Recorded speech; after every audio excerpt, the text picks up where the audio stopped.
Le loyer moyen d'un appartement à San Francisco a atteint 3 300 $.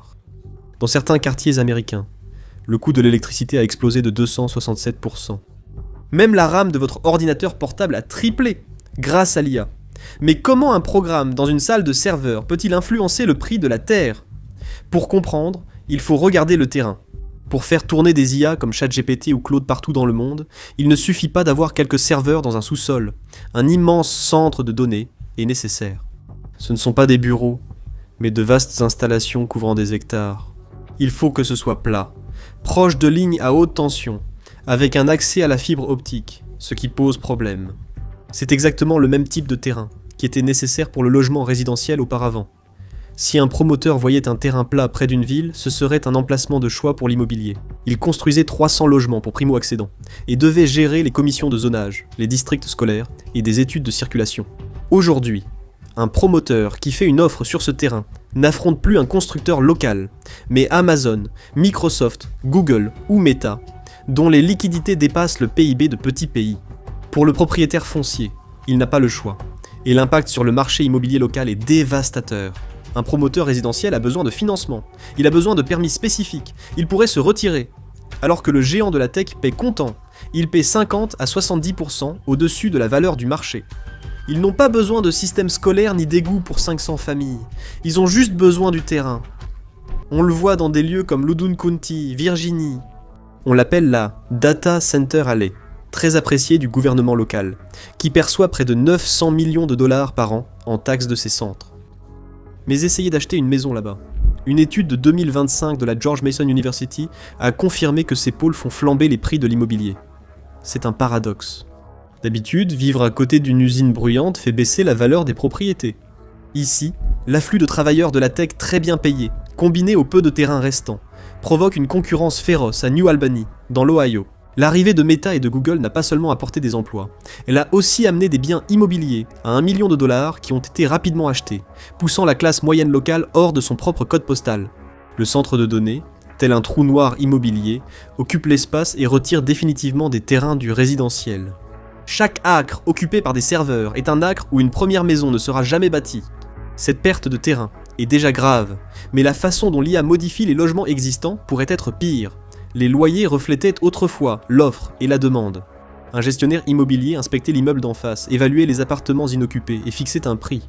Un logement vide 2 mois représentait une perte financière. L'objectif était l'occupation totale, mais désormais les prix sont fixés par des moteurs de tarification IA, non par les propriétaires institutionnels. Ces systèmes intègrent des millions de données, tarifs concurrents, dates de renouvellement, revenus locaux et démographie des locataires. Ces algorithmes ont découvert une vérité mathématique froide qu'un propriétaire humain aurait pu manquer. Il est souvent plus rentable d'avoir des appartements vides. Si vous avez un immeuble de 100 logements et que vous augmentez le loyer de 10, pour 100 vous pourriez perdre 5 locataires. Normalement, ce serait un gros problème, mais l'IA voit que les 95 locataires qui paient plus compensent largement les 5 qui sont partis. Donc, le logiciel dit au propriétaire d'augmenter le prix, ce qui crée effectivement un plancher artificiel pour les loyers dans toute la ville. Quand toutes les grandes résidences d'une région utilisent le même logiciel, et c'est le cas, ce n'est plus vraiment un marché, ça ressemble à un cartel. Les locataires subissent des augmentations annuelles de 5 à 6%, que le toit fuit ou que l'ascenseur soit en panne. Le prix ne dépend pas de la qualité du logement, mais de l'algorithme qui fixe le maximum supporté par le marché. Et cette manipulation numérique ne s'arrête pas à votre loyer. Elle change en réalité ce que vous voyez, avant même d'acheter une maison. Cette optimisation s'étend au processus de vente lui-même. Les outils d'IA sont maintenant essentiels pour sublimer les photos immobilières, dépassant le simple réglage de la luminosité. Les outils peuvent effacer les lignes électriques, créer des pelouses vertes sur de la terre morte et ajouter une piscine virtuelle dans un jardin où se trouve une balançoire rouillée. Ce n'est pas que du marketing. Cela pousse les acheteurs à des guerres d'enchères basées sur une illusion, augmentant la valeur perçue et les prix de vente. Si la ruée vers les terrains limite déjà le logement, la crise énergétique accentue la pression sur les habitants, avec des chiffres terrifiants. Il y a 5 ans, une baie de serveur standard dans un centre de données utilisait environ 5 à 10 kW, soit l'équivalent de quelques sèches-cheveux. La baie moderne de Nvidia, conçue spécifiquement pour l'entraînement de l'IA, est d'une toute autre nature. Elle nécessite plus de 100 kW, soit une densité de puissance 10 fois supérieure. C'est l'équivalent thermique de placer une dizaine de radiateurs soufflants dans chaque mètre carré d'un entrepôt et de les mettre tous à fond. Le réseau électrique américain n'a pas été conçu pour cela. Il a été pensé pour un monde prévisible, avec des climatiseurs l'été, des lumières la nuit, et repose sur une production de base régulière et fiable. Les puces d'IA ne dorment pas. Elles fonctionnent à pleine capacité. 24 heures sur 24, 7 jours sur 7. Dans le PJM Interconnexion, l'énorme opérateur de réseau qui couvre 13 États et 67 millions de personnes, cette nouvelle demande grignote les marges de sécurité. Le réseau fonctionne selon un principe simple. L'offre doit correspondre exactement à la demande à chaque seconde. Les opérateurs organisent des enchères pour rémunérer les centrales électriques en veille. En 2024, 2025, le coût de ces paiements de capacité a augmenté de plus de 9 milliards de dollars. Qui paie les 9 milliards de dollars ? Ce n'est pas Microsoft ou Google, c'est vous. Les coûts sont directement répercutés sur les consommateurs sous forme de frais de transmission et de capacité. Dans le Maryland et l'Ohio, les factures mensuelles devraient augmenter de 16 à 18 dollars. Ce n'est ni à cause d'une lumière laissée allumée, ni de l'achat d'une voiture électrique. Les compagnies d'électricité doivent investir des milliards dans de nouvelles sous-stations et lignes pour alimenter les centres de données. La réglementation leur permet de répartir ce coût sur tous les clients. C'est une taxe régressive. En Louisiane, les habitants font déjà face à des factures élevées à cause de la climatisation et de la reconstruction après les tempêtes. Avec l'immense installation de Meta qui consomme plus d'électricité que la Nouvelle-Orléans, les habitants subventionnent en fait l'infrastructure du chatbot d'une entreprise à 1000 milliards. L'analyse de Bloomberg sur les prix de gros à Baltimore confirme ce lien. Plus on est proche des centres de données, plus les tarifs sont élevés.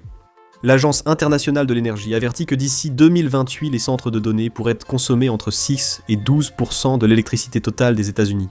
Cela peut sembler peu, mais c'est la différence entre la stabilité du système et les coupures tournantes. Le problème n'est pas l'énergie, mais le matériel de distribution. Imaginez être urbaniste, prêt à bâtir un lotissement. Le terrain, les permis sont là, il manque juste un transformateur. Le transformateur est la boîte grise qui réduit la haute tension pour éviter que votre grille-pain n'explose. Il y a quelques années, on pouvait en commander un et le recevoir en quelques mois. Aujourd'hui, le délai d'attente est de 3 ans. Pourquoi ? Les géants de la tech achètent tout, précommandant des transformateurs par milliers et monopolisant la chaîne d'approvisionnement mondiale. Ils en ont besoin maintenant et sont prêts à payer des surcoûts qu'une entreprise municipale ou un promoteur ne peut égaler. Nous voyons apparaître des quartiers fantômes, des rangées de maisons terminées qui restent vides pendant un an. Non pas faute d'acheteurs, mais parce que le promoteur n'a pas le matériel pour allumer les lumières. Le centre de données a non seulement pris l'électricité, mais aussi privé la chaîne d'approvisionnement des composants essentiels pour étendre le réseau. Cela concerne tout le monde et pas seulement l'électricité. Vous êtes désormais en concurrence avec les serveurs pour l'eau de votre robinet. Les puces à haute densité produisent beaucoup de chaleur, nécessitant de grands systèmes de refroidissement dans les centres de données. Un centre de taille moyenne peut utiliser 300 000 gallons d'eau par jour, soit l'équivalent de 1000 foyers, dans des régions en stress hydrique comme l'Arizona ou l'Oregon. C'est un problème. Les nappes phréatiques s'épuisent, les agriculteurs subissent des réductions d'irrigation, tandis que les entreprises technologiques obtiennent des droits d'eau à long terme, privatisant la ressource. La raréfaction de l'eau fait grimper les coûts des services publics. Les habitants concurrencent les centres de données pour l'eau, ce qui impacte aussi les prix en supermarché. C'est là que l'IA ne se limite plus à utiliser des ressources, mais fait augmenter les prix. Les détaillants déploient des étiquettes électroniques de gondoles, des étiquettes de prix numériques, mises à jour instantanément depuis un serveur central. Walmart prévoit d'en installer dans 2000 magasins d'ici la fin 2026 en apparence. Il s'agit d'efficacité. Fini les employés avec des pistolets à étiquettes. Cela ouvre la voie à la flambée des prix dans le monde physique. On le constate déjà avec Uber. Dès qu'il pleut, les prix montent. Appliquez cela au pain. Appliquez-le aux piles. Lors d'une alerte ouragan, des capteurs d'IA suivent le trafic en magasin et détectent un pic de demande. Un mardi soir, le prix de la sauce tomate augmente instantanément de 30 centimes. C'est de la micro-inflation, invisible, implacable et automatique. La gestion du rendement vise à maximiser les revenus sur chaque article essentiel du quotidien. Selon McKinsey, ces systèmes peuvent accroître les revenus de 15%. D'où vient cet argent ? Du consommateur. Les prix fixes disparaissent, maintenant. Les prix sont ce que la machine pense que vous êtes prêt à payer. Mais cela devient encore plus personnel. L'IA connaît plus de détails sur votre compte bancaire que vous ne l'imaginez. En ligne, elle analyse votre historique de navigation, votre appareil, votre localisation, et vos habitudes de dépenses pour déterminer votre consentement à payer. Deux personnes peuvent avoir des prix différents pour la même paire de chaussures.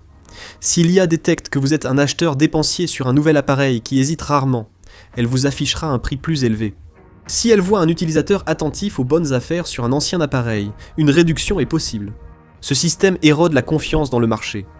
Vous ne payez plus le prix du marché, mais un prix personnalisé déterminé par votre profil numérique. Et puis, il y a le matériel lui-même. Vous payez plus pour des restes. Les appareils pour accéder à l'IA coûtent de plus en plus cher. La production de puces haut de gamme est limitée. Une usine de semi-conducteurs nécessite 5 ans de construction et près de 20 milliards de dollars. Il est impossible d'en construire une rapidement. Actuellement, les fabricants de puces privilégient les puces spécialisées au détriment des processeurs et mémoires pour appareils courants. Les besoins en IA, où les profits sont bien plus élevés, ont un impact sur le consommateur lambda. L'offre de RAM standard et de SSD se resserre. Samsung a déjà relevé les prix de la mémoire, entraînant ce que certains nomment la stagflation technologique. L'ordinateur portable que vous achèterez l'année prochaine coûtera plus cher que celui que vous avez acheté l'année dernière, mais il ne sera pas sensiblement plus rapide. Vous paierez un supplément pour les miettes de silicium laissées par les centres de données. Vous ne concurrencez plus seulement d'autres entreprises, mais des nations entières. Les gouvernements voient la puissance de calcul comme un atout de sécurité nationale, à l'instar du pétrole ou des porte-avions. L'Arabie Saoudite, les Émirats Arabes Unis et la Chine investissent massivement pour acheter toutes les puces haut de gamme. L'Arabie Saoudite prévoit 40 milliards de dollars dans l'IA. Lorsqu'un fonds souverain entre sur le marché, la sensibilité au prix disparaît. Ils sont prêts à payer n'importe quel prix. Cela impose un prix plancher aux composants, empêchant la baisse habituelle des coûts technologiques avec le temps. Mais peut-être que le coût le plus insidieux est celui que vous ne voyez pas avant qu'il ne soit trop tard. L'assurance. C'est là que l'IA décide si votre maison a même le droit d'avoir de la valeur. L'assurance reposait sur le partage des risques. Les voisins mutualisaient leurs ressources pour les catastrophes. Un agent inspectait votre maison, identifiait un problème et vous laissait 1 mois pour le résoudre. Aujourd'hui, l'IA analyse des images satellites et examine des millions de propriétés en temps réel. Elle détecte une tuile usée ou mesure la distance d'une branche à une cheminée, avec une précision de quelques centimètres, sans avertissement. Les primes grimpent ou disparaissent, sans avertir. Votre allée, votre toit, une simple branche. Soudain, l'IA juge que vous êtes trop risqué. Dans les quartiers considérés comme à haut risque, les maisons deviennent invendables. Pas d'assurance, pas de prêt immobilier.